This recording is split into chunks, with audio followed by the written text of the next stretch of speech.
Hey everyone, it's Cathy Zielske. Welcome back to my channel and the craft/dining room.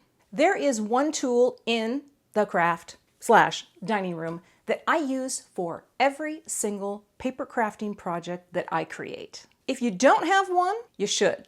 And the good news is it's something that you can easily make. The suspense is killing you. Huh? Oh, sorry, I'll get to it. I present the Cardstock Swatch Ring. Yes, this is the tool that I use on every project that I design and create in the craft/dining room. Having a quick reference of all the cardstocks in your space is probably the most useful tool that you will ever use. Okay, I don't know if that's hyperbolic, but I believe it to be true.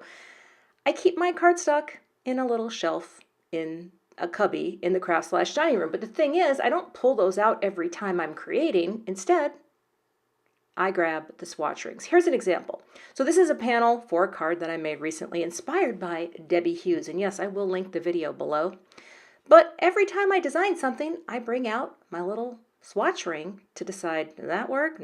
No, that doesn't look so good. Does that work? Hello, we have a winner.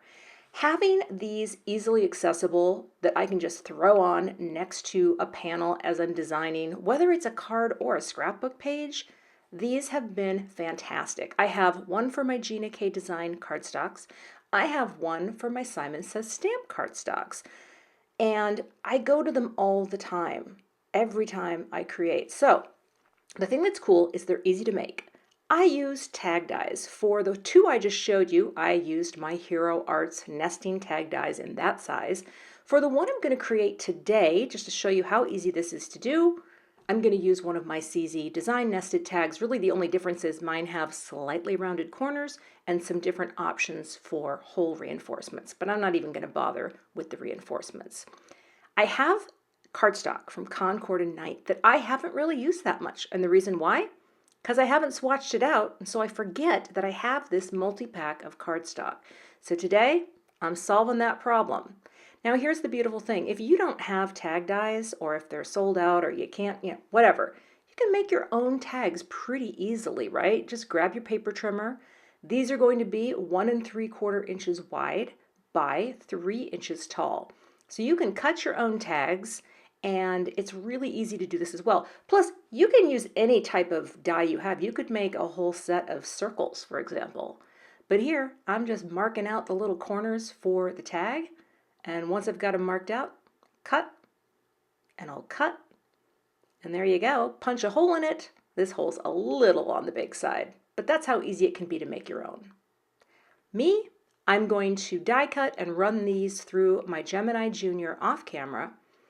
And I'm going to cut out a little swatch of each color of each sheet in this collection. I love that the die gives that sort of beveled edge as well. And there is my beautiful rainbow of Concord and Ninth ready for labeling. I'm going to be using labels that I print using my little brother P-Touch, but you could handwrite, of course, if you want to. I like this brother. I learned about this whole system from Jennifer McGuire, the queen of organization and all things card making.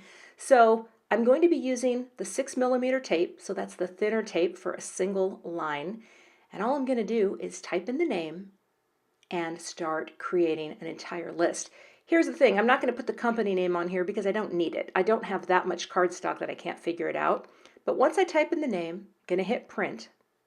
And then, rather than hit OK, I'm going to hit the escape button. Delete what I just typed and type the next color. What this allows me to do is to create an entire string where I'm not wasting tape, right? They're all going to be printed out with a nice amount of space between each one.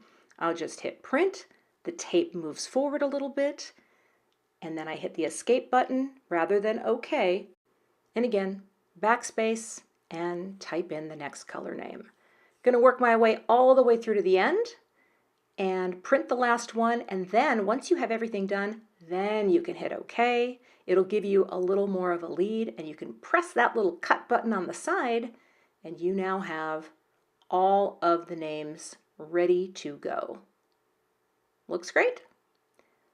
The next step is to cut them apart and pop them down on the tags. And again, if you have great magical handwriting, you know, have at it. I don't. Mine looks like a goat took his hoof and just started, you know, pawing at things. I don't know if that's true, but I just like the labeling. Because look at that. Isn't that pretty? Oh, it's a rainbow of goodness.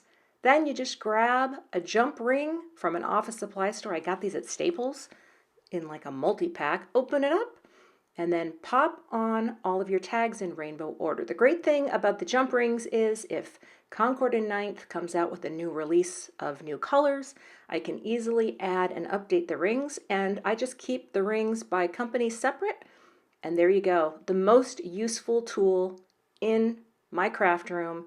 And hopefully it will be something, if you don't have a cardstock ring in yours, this is a really great idea, again, for helping you when you are designing your cards or scrapbook pages or other papercraft projects. There you go. Not just trying to mesmerize you with my nails, but this thing, oh, such a useful tool. The other thing that's kind of cool, if you're not feeling the creative vibe, right, and you're in your crafty space and you want to make something but you got nothing, make one of these so that the next time inspiration strikes, you're ready. Thanks so much for watching today. I would love to have you become a subscriber to my YouTube channel. And if you do subscribe, be sure to hit the gray bell below the video so that you don't miss the next time I post. Here are a couple other videos that you might be interested in watching. Thanks so much and have a great day.